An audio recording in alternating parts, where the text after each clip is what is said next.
Hola, muchas gracias por estar. Creo que se escucha bien, ¿no? Gracias por estar en nuestra última conferencia del semestre, Borium Comunidad de Ciencias del Espacio. Esta vez tiene la presencia del doctor José Marquina.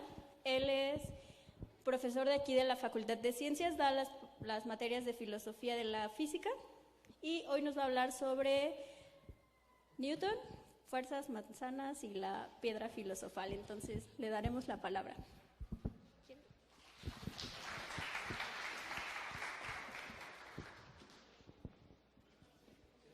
Buenas tardes.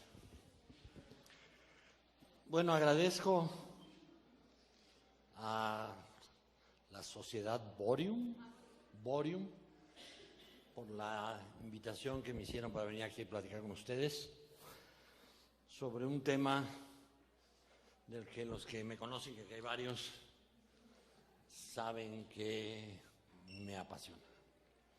Hoy vengo aquí a platicar con ustedes acerca de Newton. Isaac Newton, él, y es una opinión personal, ustedes pueden no compartir, pueden vivir en el error y no compartirla, pero es el personaje más importante en la historia de la ciencia. Esa es mi humilde opinión. Newton vivió entre 1642 y 1727 y su obra científica tenemos que ubicarla en el sentido de ser la obra que va a clausurar el proceso de transformaciones que se genera desde la aparición del Revolutionibus Orbium Celestium de Copérnico. En 1543 aparece el de Revolutionibus Orbium Celestium de Copérnico, el libro en el que Copérnico plantea su tesis heliocéntrica, que se contrapone a la tesis geocéntrica de Ptolomeo, y con este planteamiento en astronomía se inicia una gran revolución científica que va a durar más de un siglo. Revolución científica en la que se inscribirán personajes como Galileo, Kepler, Descartes. Y en esa revolución científica, que empieza en el 1543, se clausura en el 1687 con la aparición de la Biblia de los físicos, el libro Filosofía Naturalis, Principia Mathematica, los principios matemáticos de la filosofía natural. Este es un libro fundamental. Es un libro absolutamente fundamental en la historia. Es tan fundamental que todos ustedes, los que sean físicos de aquí, que me imagino que será una mayoría, los físicos de aquí saben que hasta aquí en la carrera incluso todavía siguen estudiando a Newton intentando entenderlo. Es un libro fantástico en donde están las inmortales tres leyes. Está la primera, la segunda, la tercera ley. A toda acción corresponde una reacción. La segunda, F igual a MA. La tercera, la segunda, F igual a MA. Todo cuerpo persevera en su estado de reposo, movimiento rectilíneo uniforme, a menos que una fuerza cambie, esta lo cambie. Las tres leyes de Newton que inauguran un nuevo mundo en el ámbito del conocimiento científico y que, junto con la teoría de la gravitación, conforman este grandísimo libro, la teoría de la gravitación, que resuelve ese problema cosmológico de que si es el Sol que está en el centro, es la Luna, es la Tierra la que está en el centro, son epiciclos de esta manera, son epiciclos de esta manera, no, son elipses y el Sol está en el foco, no, son lo que salga de F igual a Gm1 M2 en T cuadrada y todos contra todos, esa increíble orgía cósmica que es la gravitación universal. Piénsenlo, es la teoría más obscena en la historia de la ciencia. Todas las masas del universo se atraen a todas las masas del universo con acción-reacción. Solo un puritano como Newton pudo llegar a una cosa tan increíblemente obscena. Es una orgía cósmica que produce, a decir de Newton, el bellísimo sistema del Sol, los planetas y los cometas.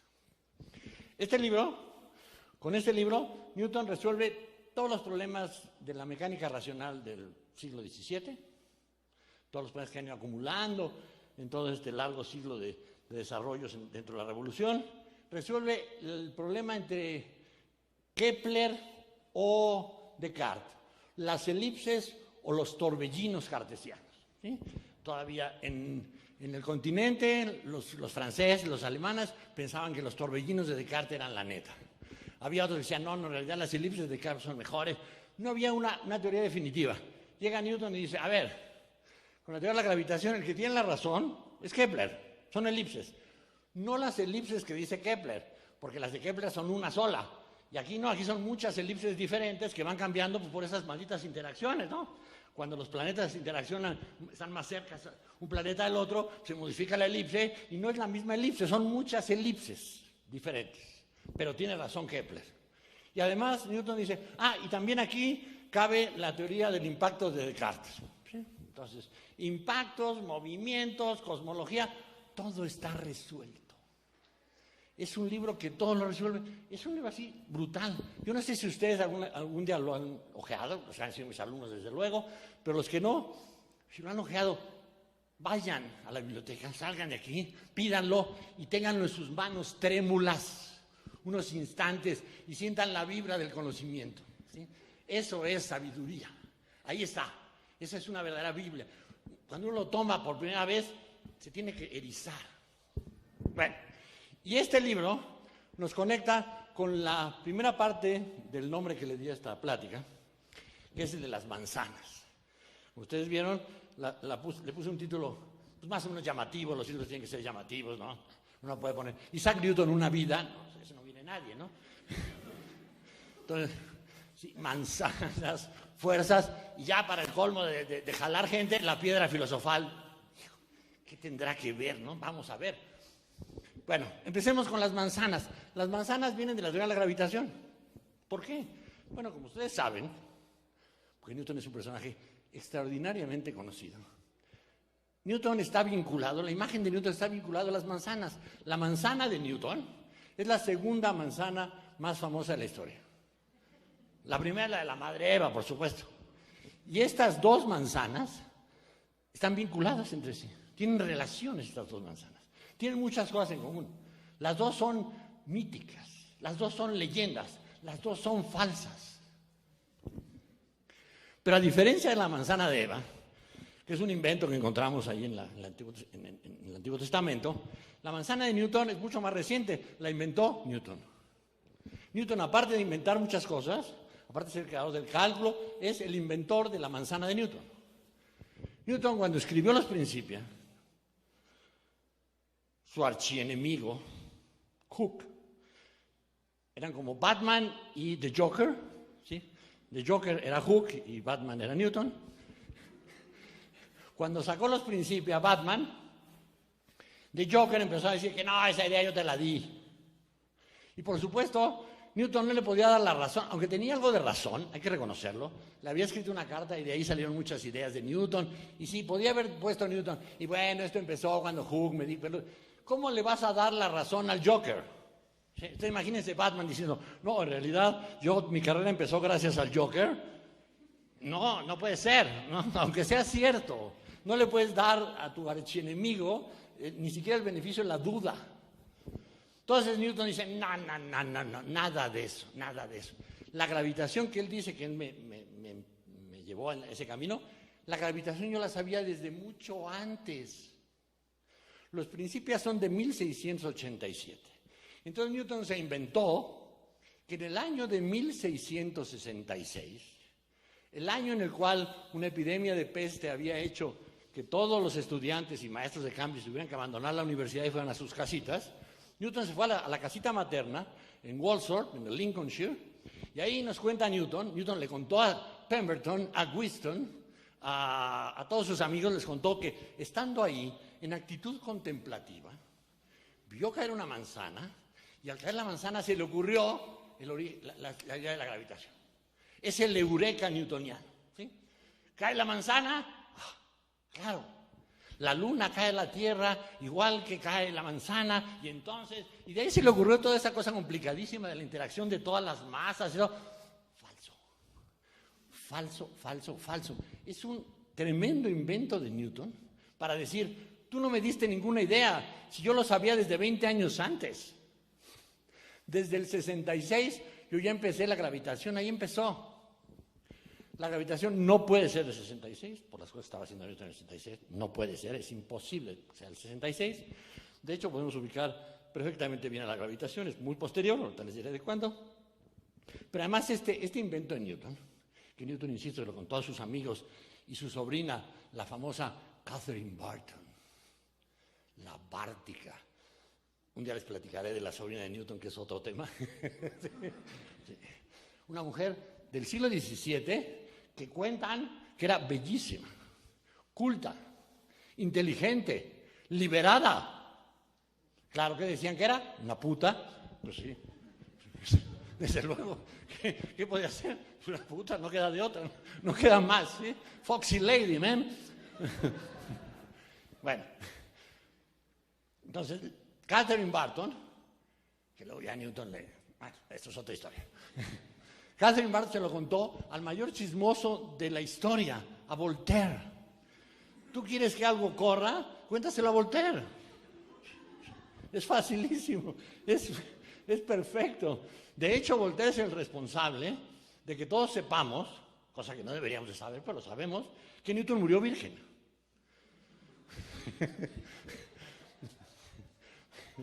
Eso lo sabemos, eso no debemos de saberlo de nadie, ¿no? Pero lo sabemos de Newton porque Newton se lo contó a su médico confesor, el médico confesor se lo contó a Voltaire y Voltaire nos lo contó al mundo. Entonces, Newton murió virgen. Es una cosa nueva que pueden apuntar ustedes ahí. Y la genialidad no está ahí, ¿eh?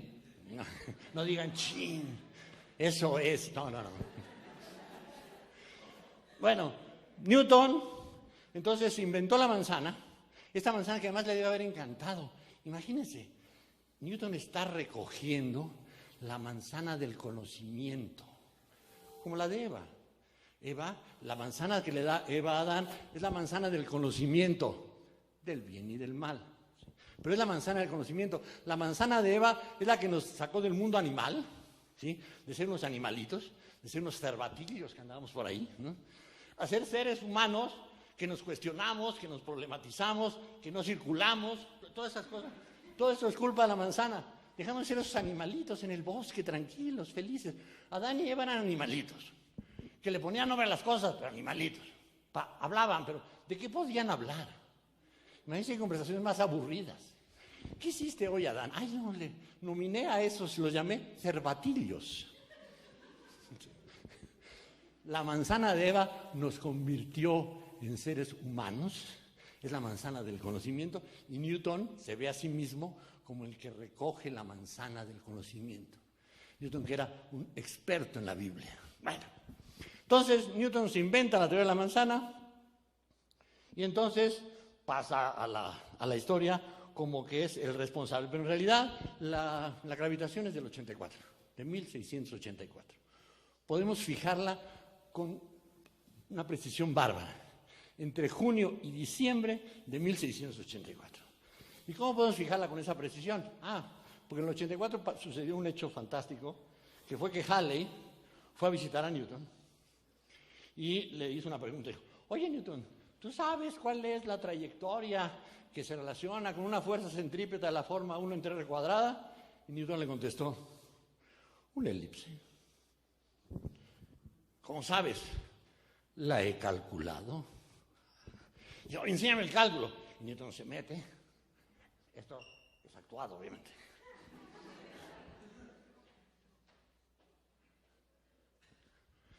No la encuentro. Lo cual es imposible porque Newton era sumamente ordenado. Si ustedes van a mi cubículo y me piden algo y no lo encuentro, créanmelo, es obvio. Pero Newton era muy ordenado, él sabía dónde estaba todo. Entonces le dijo, te rehago el cálculo y te lo mando. Y ahí empezó los principios. En lugar de rehacer el cálculo y mandárselo, se puso a redactar lo que eventualmente serían los principios. Los principios, hay tres escritos previos a los principios, que se llaman tratados de motu, que son de motu con una coda siguiendo de motu. Y en de motu 1, la gravitación no está. Ahí no está. No lo leí, no está. En el 2 es una repetición del 1. Más o menos, con algunos cambios, pero muy pocos. Y en el tercero, que es donde hay muchos cambios, ya está. Nació entre este y este. Aquí no está, aquí sí está. ¿Sí? Como con los niños, mira, aquí no está, aquí sí está. Nació entre cuando redactó esto y cuando redactó esto. Esto, la redacción está por ahí de junio, según la versión más retrasada, y en diciembre, según la versión con más tiempo. Entre junio y diciembre de 1684 nació la gravitación con toda esa terrible complejidad que tiene la teoría de la gravitación. Pues la teoría de la gravitación no es simplemente decir, no, sí, las cosas se atraen. No. Es una teoría que permite calcular, que permite predecir, que permite resolver una cantidad de problemas como resuelve Newton en los principios. Entonces, Newton, sin manzanas, sino con fuerzas, que es el segundo tema que estaba en el título, no con manzanas, sino con fuerzas, resuelve toda esta problemática. Los Principia es una gran oda al concepto de fuerza. Newton resolvió toda esa indefinición que había con respecto al concepto de fuerza. El concepto de fuerza era un concepto traído y llevado por aquí y por allá. Si uno lee a Leibniz, por ejemplo, va a encontrar que nos habla de fuerzas vivas, ¿sí? La vis viva, de fuerzas muertas. Descartes habla de fuerza, pero luego habla de trabajo. Hay una frase que se me olvidó agarrarla, perdón, en donde Hooke dice una frase fantástica. Dice, fuerza, cantidad de movimiento, ímpetu, impulso, gravedad, potencia, y da una lista larguísima, o como quieras llamarlo. Hay una indefinición espectacular. Cuando uno lee un texto del siglo XVII, típicamente a Leibniz, por ejemplo, si uno no sabe lo que está entendido por vis viva, no va a saber ni de qué está hablando, ¿sí? Uno le va a asignar cosas a Leibniz que dijo, que no dijo, o a Hooke que no dijo, que no pensaban, porque no está definido, no está claramente definido. Newton llegó con su concepto de fuerza, clarito, lo puso en las definiciones fundamentales, porque los principios empiezan con eso, con definiciones, ¡pam!, ahí están las definiciones, y luego se arrancó a hacer matemáticas, demostró hasta que su abuelita tenía ruedas, demostró todo lo que se podía demostrar en matemáticas, y luego planteó la teoría de la gravitación, dijo, hizo el segundo libro de los Principia. Los Principia constan de 3 libros. Primero están las definiciones y las leyes, en lo que yo llamo la sección básica. Luego el libro 1 de puras demostraciones matemáticas abstractas. El libro 2, puras demostraciones abstractas, pero introduce la idea de los fluidos, ¿sí? Hace demostraciones con fluidos. ¿Por qué se mete con fluidos, Newton? ¿Qué pitos importan los fluidos en lo que va a decir? Uno ya sabe más o menos qué va a decir. Nadie lee a Newton hoy en día ingenuamente, es casi imposible. El que lo haga, pobre, se vuelve loco, ¿no? Voy a comprar este libro, Los Principia, para leerlo en la noche, en la cama. Insomnio. Entonces, exceptuando esos que lo compran, no está en Sambors, nada. Los Principia, claro. ¿Qué edición quiere? ¿La primera? Bueno, uno lee Los Principia por primera vez y dice, ¿por qué se está metiendo en fluidos? ¿Qué tienen que ver los fluidos? De repente llegas al final y te das cuenta, porque dice Newton, los fluidos se comportan de esta manera. Y saca la idea de cómo se comportan. Ahora, que expliquen los filósofos, los cartesianos, cómo la relación 3 medios de las distancias-tiempos, la que sacó Kepler, lo cual le haya considerado como una evidencia empírica, cómo la relación 3 medios puede ser disminuida a un medio, que es como se comportan los fluidos. Los fluidos se comportan con una potencia 1 medio y resulta que los planetas se comportan con una potencia 3 medios. ¿Cómo puede ser? Pues ¿cómo puede ser? Pues que los planetas no se mueven en los fluidos. Por lo tanto, Descartes está mal. Descartes está mal. Todo un libro de los Principia para poder decir, y Descartes está mal. Es una refutación que hoy en día, con los estándares que tenemos de refutación en el siglo XX, que son muy poderosos, el siglo XXI, perdón, es que yo soy un habitante del siglo XX, que se ha colado al siglo XXI. Y espero seguirme colando, ¿eh? La verdad, ya me gustó este siglo, pero bueno, no lo entiendo, pero me gustó.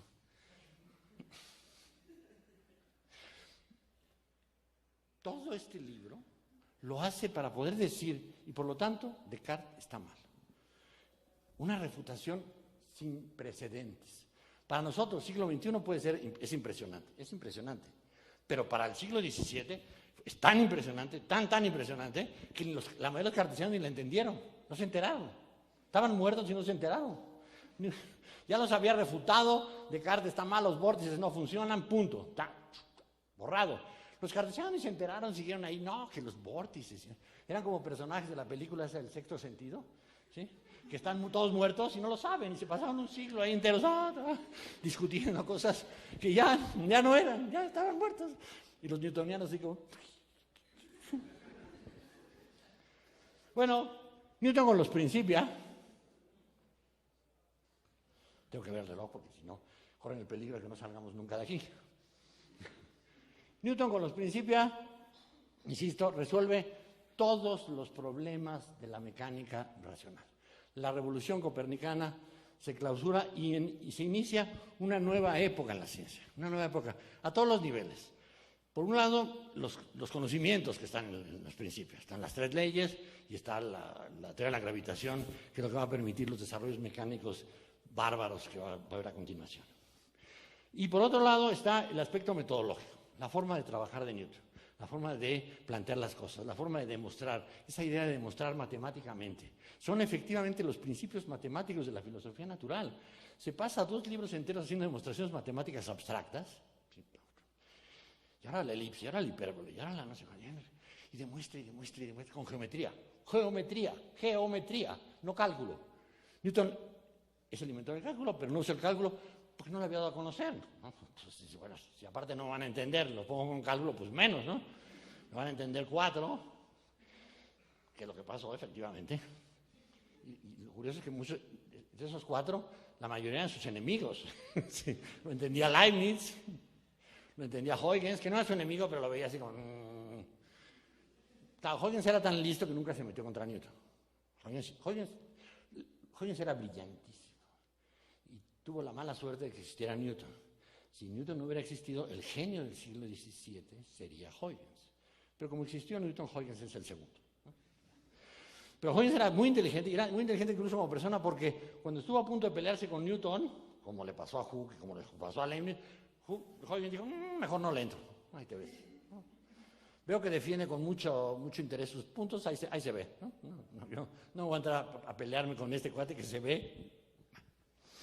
Entonces, Newton, en el aspecto metodológico, implica toda una gran transformación. Esa forma de demostración demuestra matemática. Y el libro 3, la gravitación universal, las demostraciones son lo más elegante del mundo.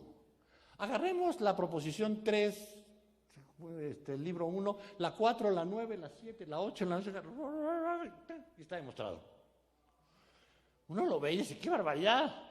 Y entonces tienes que irte a buscar la proposición esa, yo lo he hecho. Te vas y la apuntas, ¿no? Y la apuntas. Y te pones a jugar con ellas con geometría. ¡Puc! Es cierto. Una demostración de una elegancia bárbara. Entonces es un libro que incluso el estilo newtoniano forma toda una nueva tendencia en cómo se debe describir la ciencia. Uno compara los libros previos a Newton, de los grandes, no tienen nada que ver. O sea, compárenlo con Kepler. Kepler que nos cuenta ahí, ay, querido lector, las últimas 3 páginas están todas mal, porque me equivoqué en una suma. Y por lo tanto voy a volver a empezar. ¡Fuck! ¿Y por qué no las quitaste, Kepler? Yo siempre que leo estas cosas de Kepler digo, es como si los estudiantes te entregaran así un fajo, le dejas un problema, te entregas, querido maestro, este está mal, ¿sí? Aquí está. Todas esas hojas que uno agarra y cuando está haciendo tarea y las tira, no, las planchara y las entregara así, chao. Así escribía Kepler. Nos hablaba del horóscopo. Uno dice, bueno, Kepler era un pachequín bárbaro, ¿no? Era una cosa tremenda. Pero Galileo, que no era un pachequín, que era un tipo más normal, ¿no? Psicológicamente hablando. Porque Kepler sí tenía serios problemas mentales. Tenía una familia con problemas mentales. Y estos problemas mentales, lo que se canalizaron fue en el genio. O sea, lo que salió fue de ahí un genio. El hermano de Kepler anduvo por Europa mendigando, ¿sí? Como zombie, ¿no? Y Kepler fue un genio. La mamá de Kepler era bruja, o al menos de eso la acusaron. El papá de Kepler era mercenario, y eso también es cierto, también lo acusaron de eso, y casi lo matan. En fin, era una familia rara. Pero sus libros son raros, pero los de Galileo dicen, no, Galileo era serio. Galileo, entonces Salviati dijo, y le contestó Sagredo, y Simplicio hizo un chiste, Y entonces nos pone unos personajes que se inventa, que representan su postura, la contraria, la otra, y nos va construyendo como una obra de teatro, que es padrísimo. Leer a Galileo es fantástico, porque es como si estuvieras leyendo una obra de teatro, y entonces llegó este y el otro. Eso se puede poner incluso en teatro. Salviati, uno llega y pone la cosa, y el otro discute. Fantástico. Pero Newton, nada que ver. El formalismo, el discurso que habla, ¡pau! Como se hace la ciencia hoy en día. O sea, un paper, imagínense si ustedes mandan un paper a Nature, o a PhysRev, o a la que quieran, vayan publicado o vayan a publicar, y dicen, ay, para contar esto voy a crear unos personajes. Y entonces llegó Chuchito y le dijo a Juanito, como me decía una vez el doctor Lozano, cuando decía, hijo, qué lástima que no se haya quedado la moda de escribir como Galileo. Y dice, no, qué bueno. ¿Por qué? Dice, porque Galileo escribía bien, creó personajes interesantes, te contó las cosas y era divertido leerlo. Imagínate, y me dio el nombre de un famoso científico, Moshinsky, para ser exactos. Imagínate a Moshinsky inventándose personajes. Dije, no, qué bueno que Moshinsky escribe así como lo hace. ¿Por qué no? Porque lo otro es literatura, ¿no? Entonces no todo el mundo tiene que tener necesariamente talento literario. Entonces Newton no tenía talento literario, no tenía intereses literarios, y Newton lo que hace es nos hace un tremendo libro de matemáticas, en donde demuestra matemáticamente. Pero Newton, para ir avanzando rumbo a la tercera parte, Newton no le bastó con hacer el libro más importante en la historia de la ciencia. Biólogos, absténganse de decir que el origen de las especies es porque están equivocados. Podría aceptar que uno que otro matemático dijera, ¿y Euclides? Euclides, no está mal. No está mal. Pero los principios son los principios. Es como en fútbol. Pelé es Pelé. Maradona es Maradona. Y los demás son simples mortales. Buenos, mortales y demás, pero bueno, mortales. Bueno, entonces Newton, que es el Pelé de la ciencia, porque ustedes son muy jóvenes y no vieron a Pelé, pero yo, que soy un poco más grande que ustedes, sí lo vi a Pelé, y Pelé era Pelé. Bueno, Newton, para empezar a hablar de fútbol, porque entonces si tengo poco tiempo me pongo a hablar de si Pelé o Maradona. Entonces, Newton no se conformó con escribir el libro más importante de la historia de la ciencia. No. Todavía escribió La óptica, que es un libro interesantísimo que aporta una gran cantidad de cosas a la disciplina, al estudio de la óptica, que no es un libro definitivo como los Principios, es un libro que pertenece a la tradición del desarrollo en óptica y que tiene un montón de cosas relevantes y que además es un gran tratado de física experimental. La óptica es un libro fantástico en donde Newton nos cuenta experimentos. Dice, pon un prisma y vas a pasar la luz y no sé cuánto, y pon otro prisma y luego ve y luego haz y no sé cuánto. Y nos cuenta, hablando como persona, ya no como en los Principios, que hablaba el discurso, dada una elipse y un no sé cuánto encontrar. No, aquí, no, mira, pon un prismita y que pase la luz y pon otro prismita a tal distancia y entonces no sé qué, y observa esto. Un libro platicadito padre, la óptica, que es una gran aportación al método experimental. Incluso plantea la idea de experimentos encadenados, experimentos cruciales. Hace un experimento que llega hasta un punto y se divide en dos, es esto o esto, y entonces hago esto y lo dejo en este. Un libro fantástico de experimentación. No son los Principios, no, pero es un libro fantástico. Si Newton no hubiera escrito los Principios, estaría en la historia de la ciencia como un científico, que es un libro bien interesante y bien padre en el ámbito de la óptica. No sería el sumum de la óptica, pero es un muy buen libro de óptica. Pero además, Newton es el primer creador del cálculo. Y les digo el primer creador del cálculo porque Leibniz es el segundo creador del cálculo. Y son creaciones independientes. Newton desarrolló el cálculo. Los desarrollos del cálculo empiezan, eso sí, del año maravilloso, del año de 1666.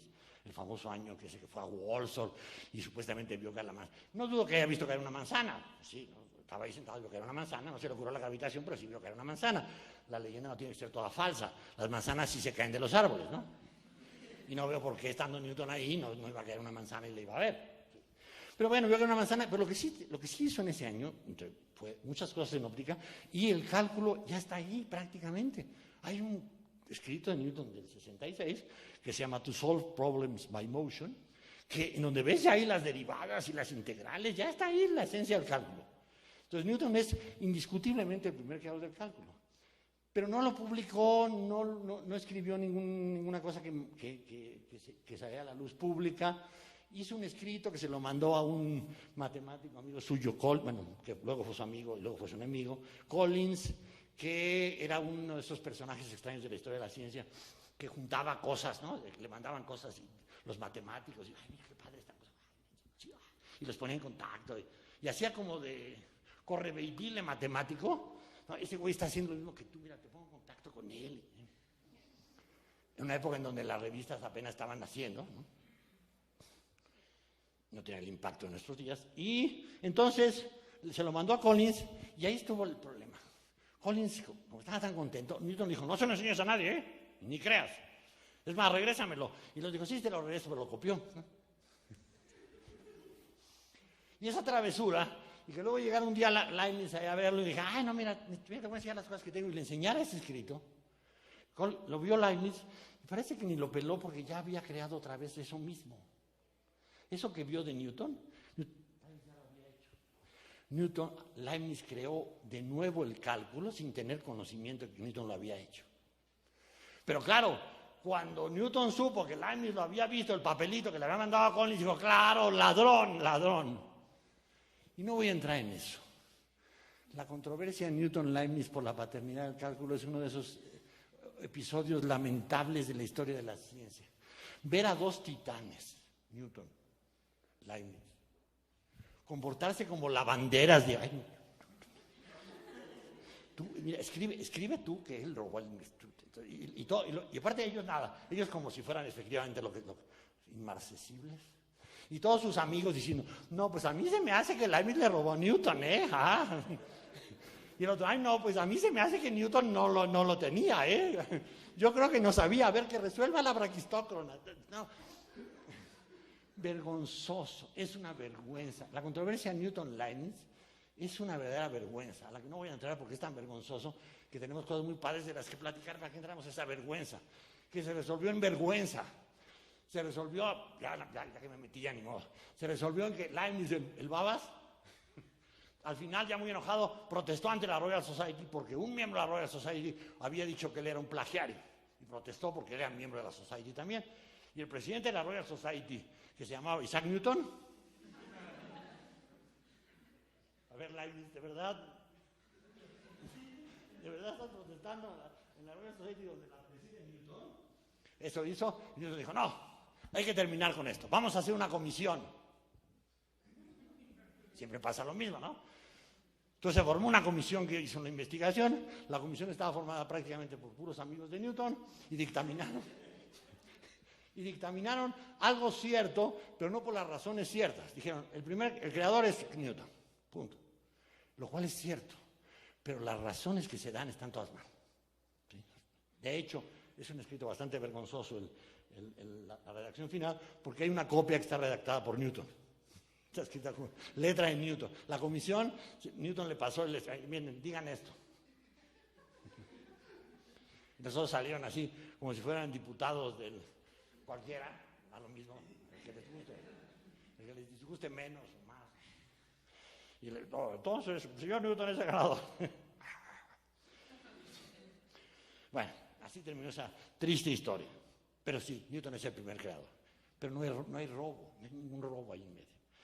Bueno, la cosa es que Newton es, además de los Principia, la óptica, es el creador del cálculo, ese gran desarrollo matemático que ha transformado las matemáticas.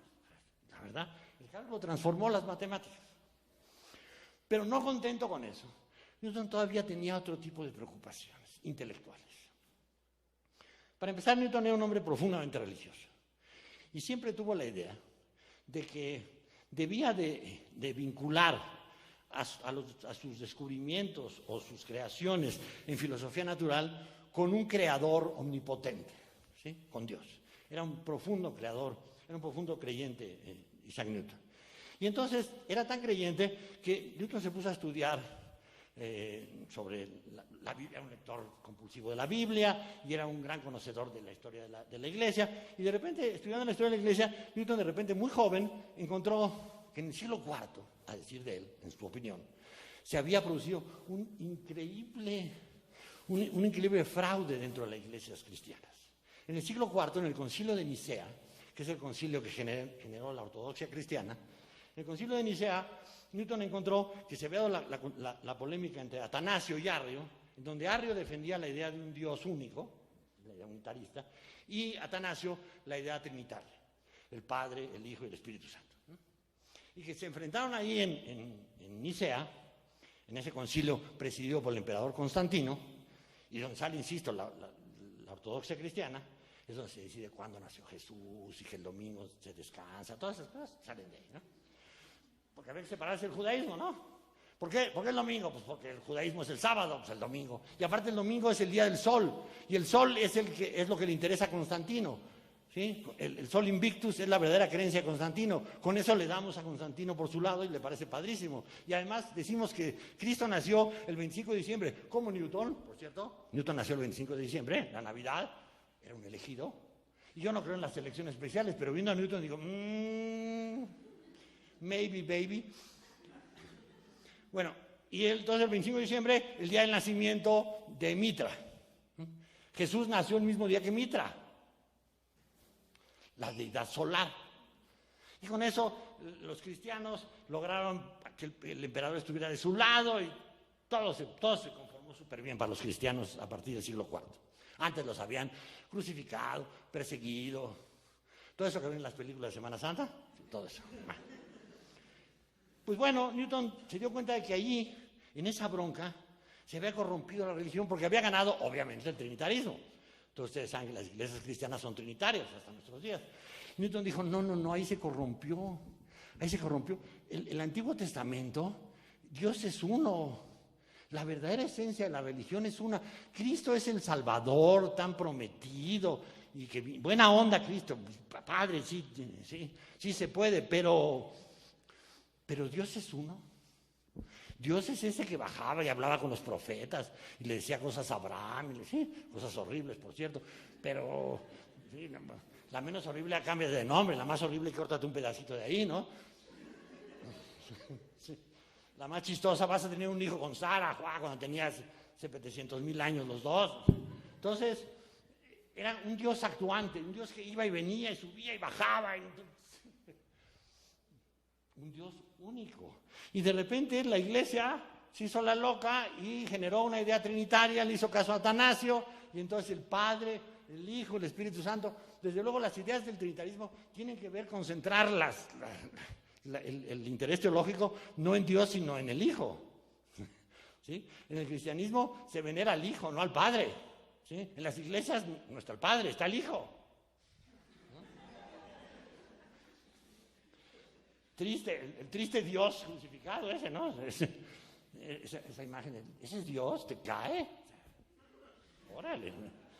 Para los paganos antiguos dirías, che Dios que tienen ustedes, ¿no? Pero bueno, Zeus, uno se imagina a Zeus, en cambio, ese es mi Dios. Bueno, pero desvías del Dios de los judíos. Y todo gira en torno a Jesús. Bueno, ganó el trinitarismo. Y Newton dijo, ahí hay una tremenda corrupción bárbara en las escrituras, y se convirtió en un hereje, Newton. Newton se convirtió en un hereje arrianista, en un hereje unitarista, una de las herejías medievales más relevantes, el unitarismo. Y, claro, no se lo dijo a nadie, porque Newton, aparte de todo, le gustaba ser bien aceptado y que no tener problemas. Y además tenía un problema bárbaro. Era antitrinitario y toda su vida académica, ¿sí?, la llevó en el Trinity College. ¿Sí? Él estudió en el Trinity College y luego fue fellow del Trinity College. ¿Sí? E incluso llegó un momento en donde Newton tenía que tomar los votos sagrados. Y en el momento de tomar los votos sagrados tenía que jurar por la Santísima Trinidad. Y Newton no quería hacer eso porque sabía que eso era su perdición, sería estar negando a Dios así solamente por sus ventajas personales. Y Newton era un hombre de principios. Y entonces, ¿quién sabe qué rollo armó con Barrow, su maestro, que era el chapelán del rey? Y entonces fue a Londres y le dieron la dispensa.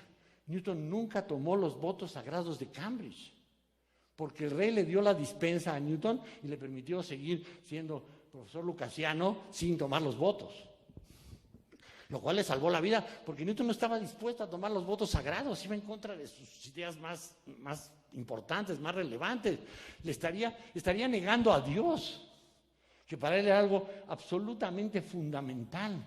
Newton sentía que tenía una deuda hacia Dios, que era un elegido.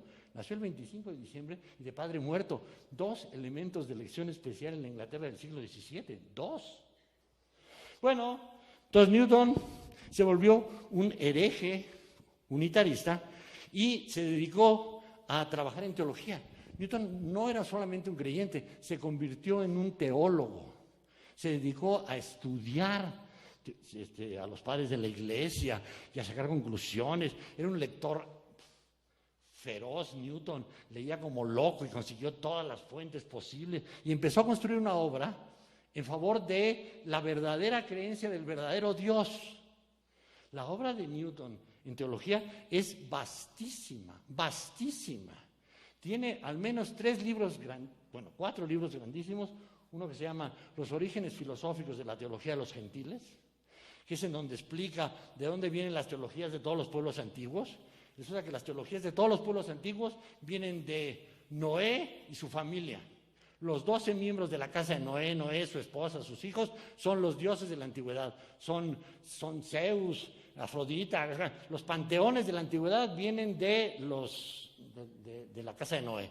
Y dice Newton, los hombres, de repente se les olvidó adorar al verdadero Dios y empezaron a adorar a los hombres. Empezaron a adorar a Noé, a su esposa, a sus hijos, a la familia de Noé. Una gran corrupción. Y ahí Newton hace un tremendo tratado para explicar esta idea de cuáles son los orígenes de las teologías de los pueblos de la antigüedad, de Egipto, de Grecia, de Babilonia, una cosa fantástica, absolutamente falsa, pero fantástica.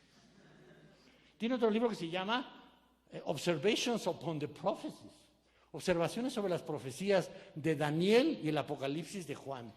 Newton era un lector de las profecías, porque además llegó a la conclusión de que las profecías eran las más confiables de todos los textos del Antiguo Testamento. Porque Newton decía, el Antiguo Testamento lo manosearon, lo toquitearon para hacerlo consistente con el trinitarismo, ¿sí? Y le echaba la culpa a ese señor con nombre de calle que se llama San Jerónimo. Decía, San Jerónimo es el culpable de todas esas cosas porque él es el autor de la Vulgata, ¿sí? El coordinador de la Vulgata, la primera Biblia latina, y ahí en la Vulgata San Jerónimo metió la mano y hizo una cantidad, pero los libros que no tocaron son los libros proféticos. ¿Y por qué? Pues porque los libros proféticos no hay que tocarlos, solamente hay que cambiar la interpretación. Ustedes han leído el Apocalipsis o han tenido algún contacto con el Apocalipsis de Juan. Pues en el Apocalipsis de Juan te dice, y es el 666, que es un número de hombre. ¿De qué está hablando? Y los cuernos de la bestia, ¿de qué está hablando? Son puras cosas a interpretarse. Entonces, en un libro profético no tienes que cambiarlo. No dices, no, a ver, no, para que sea congruente con Cristo, en lugar de 666, vamos a ponerle 696. ¿Para qué, güey? O sea, cambia la interpretación. Vean la cantidad de interpretaciones que se ha dado del 666, ¿no? Desde que es un niño que tiene aquí el 666 en la cabecita, la niña que lo tiene en la manita, de que si es lo que pusieron en una taberna, así, infinidad de interpretaciones. Yo pensaba, eso no hay que cambiarlo. Los libros proféticos solamente les cambiaron la interpretación. Y él se dedicó a entender los libros proféticos.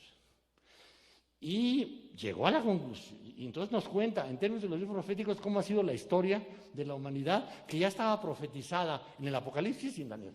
Ya estaba. La historia estaba. Y con el método que utiliza, método numérico que utiliza Newton, se puede hacer, por ejemplo, un cálculo muy interesante. Se puede hacer el cálculo del Apocalipsis. Newton no lo hace en una primera instancia porque dice que no, que los libros no deben de servir para ver el futuro. Ya más viejo sí lo hizo y es muy fácil de hacer en realidad. Si checas todo cuál es el método y haces el cálculo y les aviso para que estén tranquilos, o no tanto. Los más jóvenes no tanto, yo sí. El apocalipsis no será antes del 2060. Entonces, yo no voy a llegar al 2060. Ustedes son asquerosamente jóvenes, algunos de ustedes, otros no tanto, pero hay jóvenes, hay muy jóvenes, probablemente lleguen al 2060, no falta tanto, ¿verdad? Entonces, ¿qué son qué? 44 años más. Si tienen 20, 25, sí, sí pueden llegar. Si llega el 2060, por ahí, y de repente empiezan a oír trompetas, y no están en Garibaldi, entonces empiezan a preocuparse y acuérdense de este viejo maestro que se los dijo desde ahora, ¿sí? Bueno. Entonces, Newton escribió otro libro que se llama, ¿cómo se llama? Escribió uno sobre el templo de Salomón. Escribió porque decía que la sabiduría antigua estaba ahí puesta en el templo de Salomón. Tiene un gran estudio así de gordo sobre las dimensiones del templo. Ese templo que es el que los masones consideran que está la sabiduría de Dios ahí metida, porque es un templo que incluso las columnas tienen nombre, Jaquín y Boaz, y el tamaño que tiene el Sancta Sanctorum, porque es un cubo perfecto, y ahí estaba el velo, en donde adentro estaban las tablas, es el que se rasgó cuando la crucifixión de Cristo y todo ese rollo. Bueno, se dedicó a un estudio del templo de Salomón. Los estudios teológicos de Newton, no puedo profundizar mucho porque ya tendría que estar acabando, tienen un volumen entre lo existente de 1.400.000 palabras. 1.400.000 palabras. Luego veremos qué tanto es tantito. Pero Newton estaba, por un lado, la filosofía natural, incluía la matemática aquí, y por otro lado estaba su visión de Dios, ¿no? Y Newton quería llegar a Dios. Newton, a diferencia de Descartes, por ejemplo, que partía de Dios, decía, estas son las reglas del mundo, estas las puso Dios y ahí se ven, ¿no? El famoso relojero de Descartes, ¿no? Descartes es lo más parecido al ateísmo que uno se pueda imaginar. O sea, Dios existe, sí existe, pero no pela, ¿no? Él hizo el mundo, lo puso a funcionar, le dio la cantidad de movimiento que tocaba y ahí se ven. Entonces tú, no, Diosito, no, ya no está, quién sabe dónde ande. Es como si yo le pido al que hizo este reloj que me lo arregle, así, oye, relojero, arréglamelo. No, ya, el relojero es ya. El Dios de Descartes es el que hizo la máquina. Y ya anda por ahí, en todo caso viene, ya a ver cómo les va a estos hijos. Ahí viene Trump, y esos otros tienen a Peña Nieto, madre mía, a lo que ha llegado el mundo. Bueno, está bien, no me vayan a grabar, bueno, entonces lo que tenemos es a Newton interesadísimo aquí en la teología, pero él quiere llegar a Dios, y no se puede, entre filosofía natural y teología hay un gap bárbaro. ¿Cómo se puede rellenar este gap? Necesito algo aquí en medio que tenga una patita acá en el espíritu y una patita aquí en la materia. ¿Qué tiene una patita en el espíritu y otra en la materia? La alquimia. La alquimia tiene una patita en cada uno de los mundos. La alquimia, la búsqueda de la piedra filosofal, ya está el tercer tema que hacía referencia en el título, la búsqueda de la piedra filosofal es la búsqueda de la luz de Dios, esa luz del Génesis, esa luz que hizo Dios y que vio Dios que era buena en gran medida.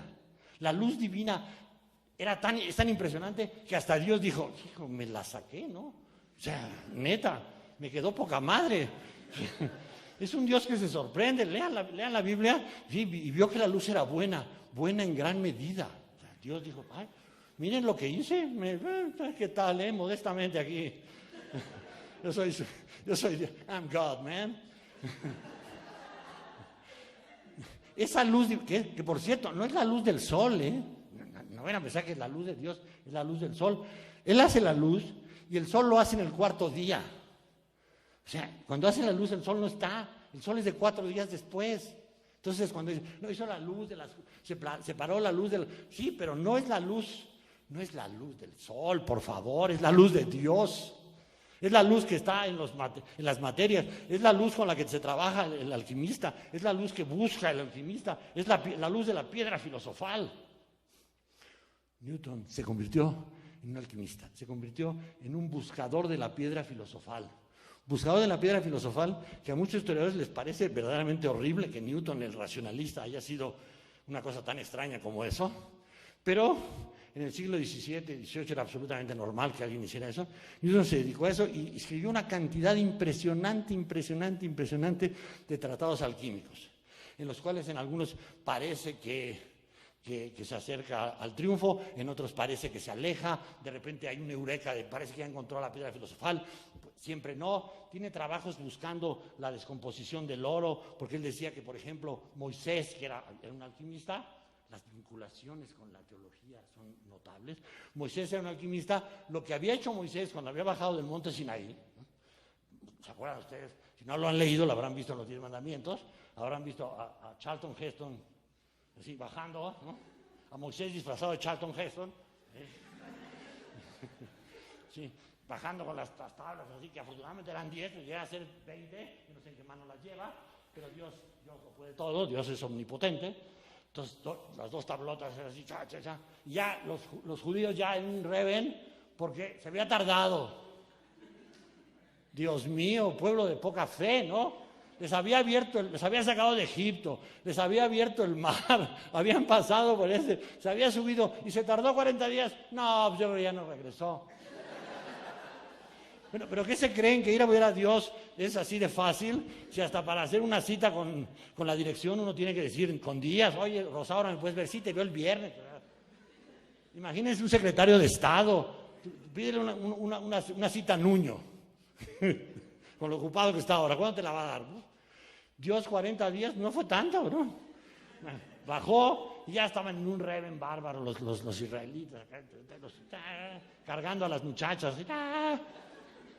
porque no se habían dado cuenta que los rebens paganos, la metáfora es cargarlas, ¿no? A todas las muchachas las cargan. Debía ser de un cansado los rebens, hijo. Cargarla para allá, cargarla para acá, bueno. Baja, se enoja y entonces tira las tablas y destruye el becerro de oro. Newton decía, no. El becerro lo deshizo con técnicas alquímicas, ¿sí? Moisés era un alquimista que había aprendido el arte en Egipto y deshizo el becerro con técnicas alquímicas. Entonces, él se dedicó al análisis de cómo no solamente hacer proliferar el oro como hacían los alquimistas tradicionales, que en muchos casos eran simplemente estafadores, que hacían la gente que trajera las cosas para que se las convirtieran en oro y los escapaban con todas ellas, pero lo que dicen entonces, se puede proliferar, pero también se puede deshacer. Newton fue un buscador de la piedra filosofal. Como el tiempo se me acaba, les diré que el volumen de escritos de Newton en la alquimia, que se conservan, es de aproximadamente 1.200.000 palabras. Entre alquimia y teología, Newton escribió 2.600.000 palabras, más o menos.